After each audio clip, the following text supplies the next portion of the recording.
Türkmenistan köp aýallygy kanun taýdan gadagan etdi. Köp aýallygy gadagan edýän düzgünler we terminiň özi Türkmenistanyň maşgala kodeksine girdildi. Prezident tarapyndan gol çekilen we 19-njy iýunda milli matbuatda çap edilen kanuna görä maşgala kodeksiniň 7-nji maddasyna girdilen düzedişlere laýyklykda Türkmenistanda köp aýallyga ýol berilmeýär we iki ýa-da birnäçe aýal bilen bir wagtda ýaşaşmak hem umumy hojalygy dolandyrmak köp aýallyk hasaplanylýar. Gadagançylyk 2018-nji ýylyň 1-nji sentýabrynda güýje girýär. Türkmenistanyň 2010-njy ýylda kabul edilen maşgala kodeksinde ikinji gedek öýlenmeklige gadagançylyk öňem göz öňünde tutulýardy. Indi köp aýallyk termini hem girdildi. Şeýle-de Türkmenistanyň Jinaýat kodeksinde iki aýallyk üçin zähmet düzediş işlerine çekilmek ýa-da uly mukdarda jerime tölemek jezasy göz öňünde tutulupdy. Muňa garamazdan yerli synçylaryň sözlerine görä köp aýallyk ýurtda giňden ýaýrapdyr we bu ýagdaý 1990-njy ýyllaryň ikinji ýarymynda başlanypdyr. Aşgabatly synçy Manmurat Togaýewiň sözlerine görä köp aýallyk agyr ykdysady kynçylyklaryň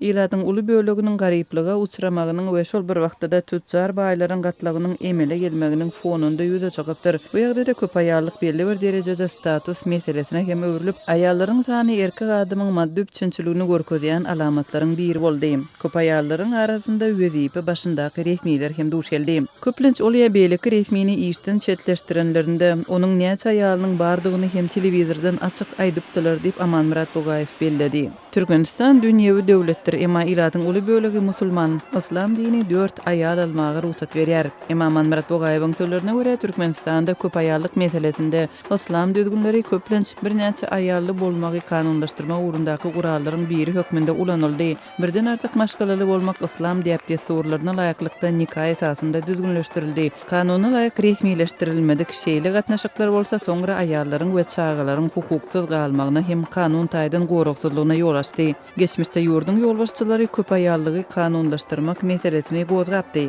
1993-nji ýylda Türkmenistanyň öňkü prezidenti Sapar Muratniýazow ýurdun Sowet Soýuzyndan garaşsyzlygyny eglan edenden soň köp aýallygy kanunlaşdyrmagy teklip edipdi. Ol munyň taryhda türkmenlere mahsus diýip destur bolanlygyny bellemek bilen öz teklibini jemgyýetde ahlaksyzlygyň ýaýramagynyň öňüni almak maksady bilen düşündiripdi. 1993-nji ýylda prezident Sapar Muratniýazow maşgala mertebesini goramak hakynda kanun kabul etmegi teklip edipdi. Oňa laýyklykda erkek adama kanun taýdan 4 çenli aýal almagy ruhsat bermek göz öňünde tutulupdy. Ýuridik komissiýa döredilipdi. Emma şonda prezidentiň teklibine türkmen intelligensiýasy tarapyndan garşylyk bildirilipdi diýip Synça Manmurat Togaýew belledi.